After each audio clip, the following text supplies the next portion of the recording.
Hey, folks. So last night I had a very interesting conversation that got me fired up. Is how it turned out. So much to the point that I like driving home. I was just like, grr, right? Um, well, I had to pick up my daughter, so going to her, and she even asked. She was like, "What's the matter?" And I was like, "Oh and again, I know that it's because of a lack of information, right? Like that's why these things happen. We have a lack of information, um, and we just don't know what to do. So we we we think we know, we do the best we can, same as always, right? But if you have somebody that is actively telling you, hey, no, this is really what should be going on, um, sorry about that, trying to get some more light in here, then shouldn't you listen? Maybe, possibly. I'm not saying we're all perfect here, but um, if I have the opportunity to learn something from you, then I'm going to take it, right? Like that's my job. We are humans. We're trying to learn and grow. It's not going to work. But this individual that I was speaking with had no desire to learn. He had the desire to argue and to try to prove himself right. Um, and he just wasn't. He just wasn't right. Like, I'm sure he's a nice guy. Um, but if you have somebody that's telling you, look, my man, I have a deaf studies degree, I can interpret, I assure you this is what he backed his way out of it by saying, "Oh, I think we're saying the same thing. I think we're saying the same thing." And I said, "No, we're not. I assure you, we're not." And somebody kind of interrupted with things, and so it was nice to have the interruption. He was like, "Oh, so where were we?" And he just like glossed over it because in his mind, we were saying the same thing. We were not saying the same thing. I do not admit that we were saying the same thing, and I did not admit last night that we were saying the same thing because we weren't. And it was the belligerent attitude that went with it. I know it's right. I don't know. And I tried to enter humbly, because I was explaining my side of things, and he was like, "Well, we haven't had deaf people, but with our Spanish speakers, this is what we do." And I'm going, "That still doesn't seem right, but you know what? I'm gonna let it go." And I said, "Well, I can't speak for the Spanish community and Spanish speaking community. That's But I knew in my heart of hearts that he was still wrong. But I let it go because I will try to remain humble and tell you I don't know about that. But I felt like in all of my studying and my freaking degree, I think I know the difference by now. And I tried to explain it to him very calmly. And he wanted nothing to do with it. And so I thought this is a good topic to talk about because obviously people don't know the difference. So if you looked at the title is Interpret, Translate, and Transliterate, right? Three words with different meanings, but a lot of times they're used interchangeably and they're not supposed to be. So last night I was very clear, nope, this is that. And I just said it as that. And he was like, well, we don't ever see, it's still frustrating. It's still frustrating. Um, but what it comes down to is I had said, like, well, we help people understand how to find interpreters. Oh, we never call interpreters. This is what he said at some, we'll say it's a medical facility. That's how he phrased it. We never use interpreters. We only use translators. I said, I'm sorry. He said, because we don't want some idea of something that somebody would said.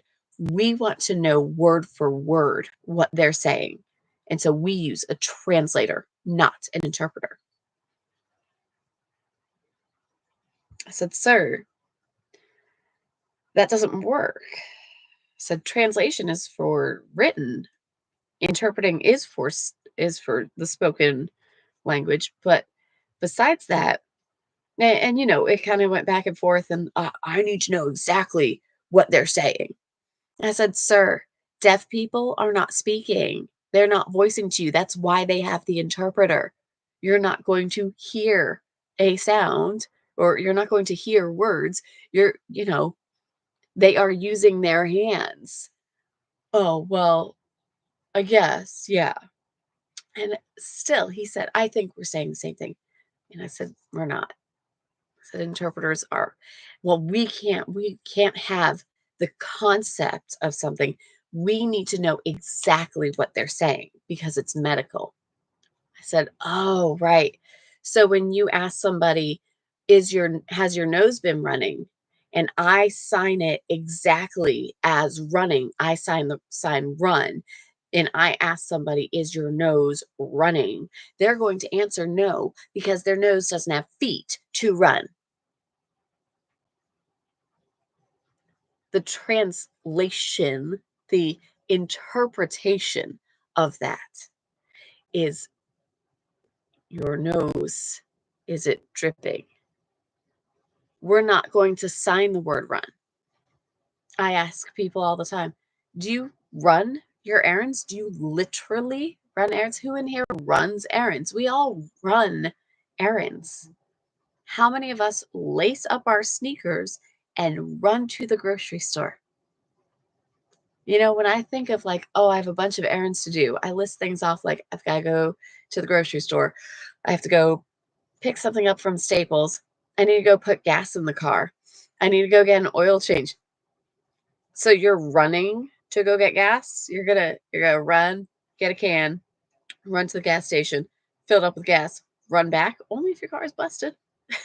Only if you're completely out of gas. We are not running. There are different meanings of English words. In the same way, you will have a sign that means multiple things. I have to clean the house.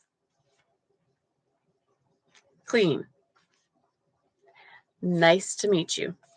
Oh, is that the same? Yeah, how about that? We use contextual clues to understand the meaning of that sign. You have multiple meanings. You have multiple meanings in English. Have. I have to clean my car. As soon as we put that have to, what does have actually mean? I don't have something. I don't have something. I'm not holding. It means I need. We change the meanings all the time, and we know this and we understand this in English. That is why you need an interpreter. Yes, you do need to convey the actual message. You need to facilitate communication. It is conceptual, and it should be conceptual. If you are trying to go word for word, the meaning is lost. Okay? Translation is for written documents. I even double checked. I Googled. I was like, let me make sure, because maybe I'm wrong. Maybe, maybe they just meant for ASL, translation is written documents. Google it. Translation is documents. Find out the difference, right? And interpretation is spoken and sign, and translation is documents. It even says, Google gave the brilliant, you gotta love Gemini AI, right? It gave the perfect example that said, it can usually be done at a leisurely pace. For example, translating a novel from English to Spanish. Thanks, Google. And this is what I told the gentleman last night. Translations are for documents, like word written to written. He didn't even acknowledge it. Did not even acknowledge that statement. No, we want word for word. It's just,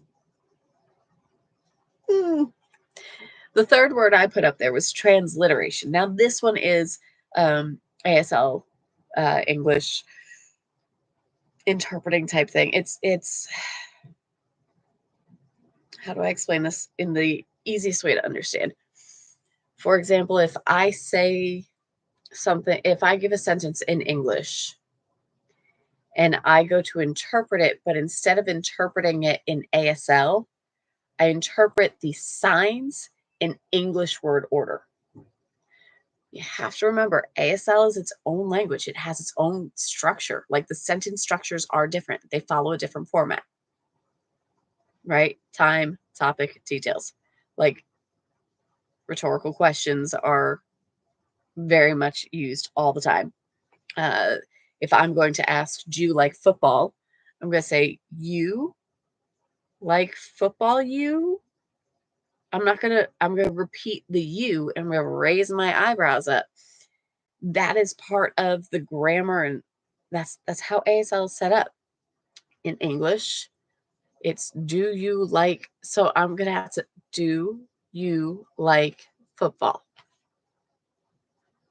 I'll still keep the eyebrows up, but do, like I don't sign do. I very rarely, I need to do, but it's, we drop it in ASL. It's not do you, it's you like football, you?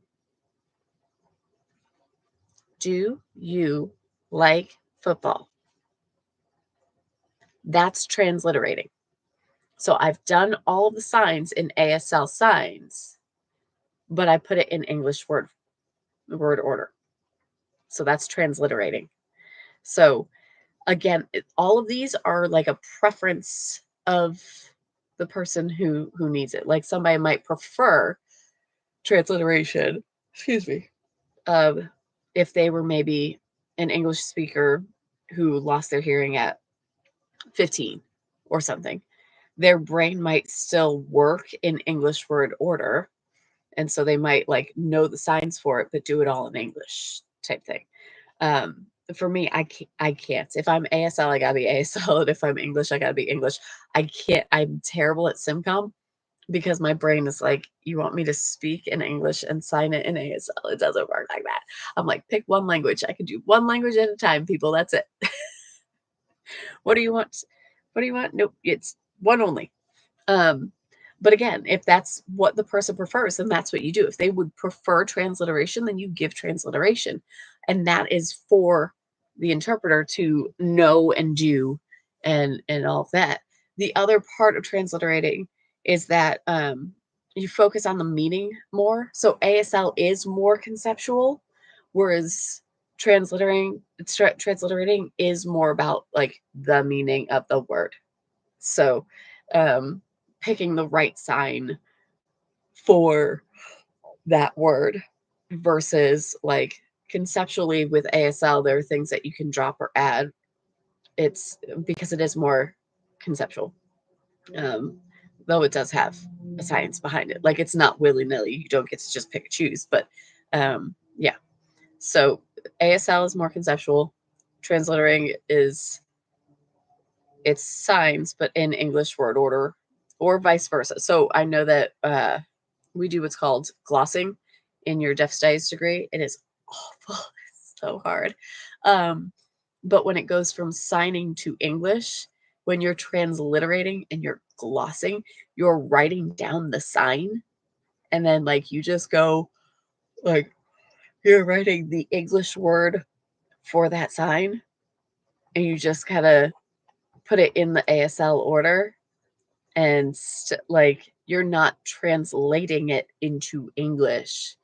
So, the football example would be you like football, you, and over the second you would have YN question written on top, like a line over it. So, for example, they might actually do that sentence as football. You like you? That's the actual true ASL ways. Football, because that's your topic. Football. You like you? That's true ASL. And so over football, you would have topic. You like you question mark. Over the second YOU would say yes, no question. That is like, so that's taking it from ASL and transliterating. They call it glossing. It's called glossing. And it is ridiculously hard, and it is painstakingly detailed. I mean, every rhetorical question, uh, every WH question has to be listed. You have to write what the topic is. You have to, like, everything gets a line over it, and you put topic, or like, it is not easy. It's not something like, oh, you know what, I'm gonna do it. Like, it was my least favorite of all assignments ever. Um, but we had to do it. You have to know that because it's part of the linguistics. And if you don't know that, then you don't know ASL. And so it's usually, you don't do something like that until you've had like at least 4 levels of ASL, 5 levels, something like that. Like, you've got to be in it to really know. So again, most people do not choose that for interpreting. Um, some people will say, like, yeah, I'm an ASL user. Um, but when you talk with them, as you talk with them, you realize they're more like pigeon signs, or like they're not, they might be like assigned exact English, or they might be more like they kind of code switch a little bit. And so you've got to kind of talk to them a little bit and say, how do you want it? This is formal lecture. Do you want it like perfect ASL? Do you want it like to come and go a little bit? Like, that's where interpreters have to communicate with their client. Different ballgame. But when it comes to people and who they are hiring, hire an interpreter. Hire an interpreter. A translator is for written documents. If you want the written document written in ASL, glossed type thing, it's going to take somebody a long behind time. You want an interpreter. I assure you, you want an interpreter. I assured him last night he wants an interpreter. Because if you don't want the meaning conveyed, you trust me, you don't want the exact words. Like, I don't, I feel like we went over this like in Spanish level 1, level 2, stuff like that. Like, I feel like we were all taught this in middle school, high school, whatever, when we took our foreign language class, that you have to provide the correct meaning, right? That what you say in English does not match up word for word. That, like, all of this, it it is mind-boggling for me that it's still a discussion one, um, for somebody who has supposedly used translators so many times. But it boggles my mind that he was so adamant in what he felt was right, and that he was adamant that we were saying the same thing, because we were not saying the same thing. And there was another person at the table, and you could tell the look on her face. She felt it was very awkward, and I think she knew I was getting pissed. um, because for me, I hate, it was a networking event. I hate networking events in general. So I play like super nice. I am Miss Politically Correct. I don't say anything out of line. Like, I've got to get to know you a little bit, and I'll loosen up. Like, and there were people who were there that I do know and I could joke around with, and it was kind of fun.